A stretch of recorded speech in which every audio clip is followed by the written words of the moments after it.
The air bit with a ferocity that could turn your exhale to ice, and the lone cowboy watched his flames dwindle in the darkness. Driving cattle through these unforgiving northern territories, he suddenly heard the haunting cries rising through the blackness. A wolf pack. His mount shuddered beneath him, ears flattened as dark figures began their deadly circle. That's when his eyes found them. Two young Apache sisters, perhaps 18 and 15 years old, huddled desperately behind a rotting tree trunk. The beasts moved in, their hungry eyes glowing like lanterns in the night. Time collapsed to a single heartbeat. Flee to safety or stand and fight for people he'd never met. His knuckles went white around the rifle stock as he moved toward danger. His bravery thundering louder than his terror, the rifle's crack shattered the stillness, reverberating off distant pines.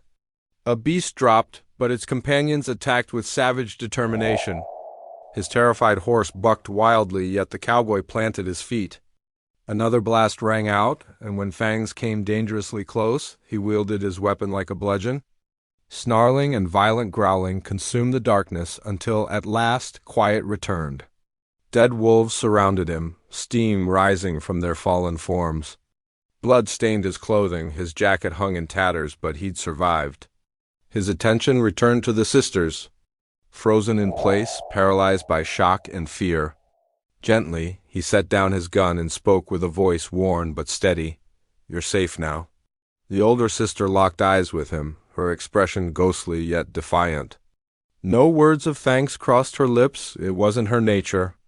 Instead, she drew her younger sibling tight against her, as if shielding her from this stranger just as she had from the predators. The cowboy kept his distance, understanding that earning their confidence would prove harder than any fight. He gathered dried wood and kindled flames, offering them its warmth with a simple gesture. Initially, they held back, but as the bitter cold gnawed through their bones, they inched closer. Studying him like he might turn on them without warning, time crawled forward. Snow fell into the dancing fire, evaporating in wisps of vapor. He noticed their inadequate clothing, their moccasins falling apart, the marks of hardship barely concealed by shadows. They'd endured much, these two, yet remained vulnerable. Something awakened within him, one solitary soul recognizing another. "Your camp must be far from here," he offered gently, despite doubting they'd grasp every word. The younger girl gripped her sister even tighter. The older one simply watched, her wordlessness carrying more weight than the darkness around them. Still, the cowboy understood that silence beat screaming any day. He shared his food, and when starvation overpowered pride, they accepted. As morning approached, the fire dimmed, and so did the gap between them.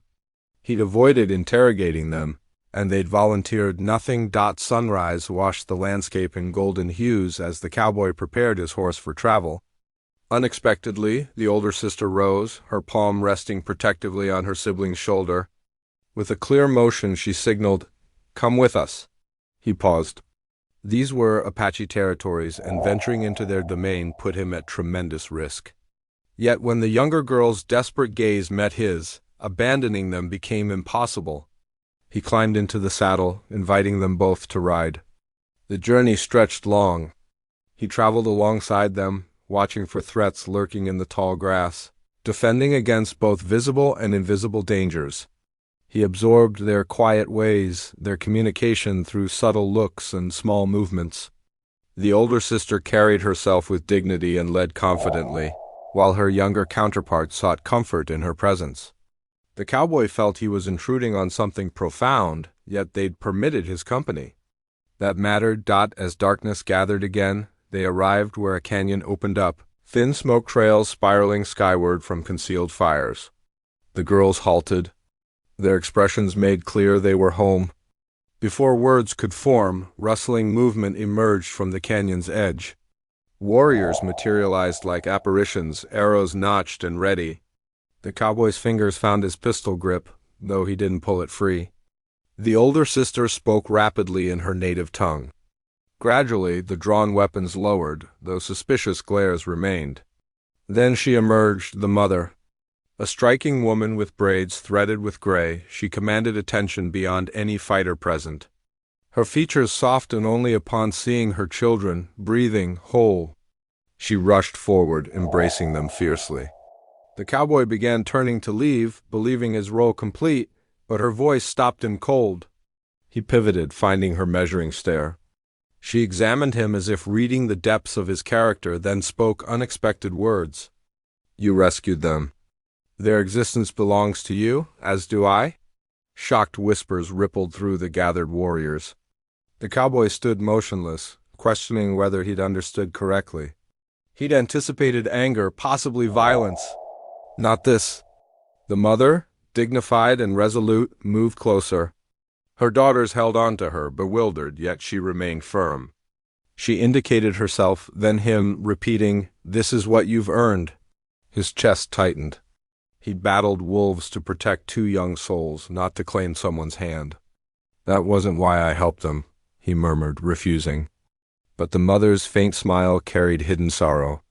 "Sacred tradition," she replied in words he barely comprehended. The warriors exchanged uncomfortable glances.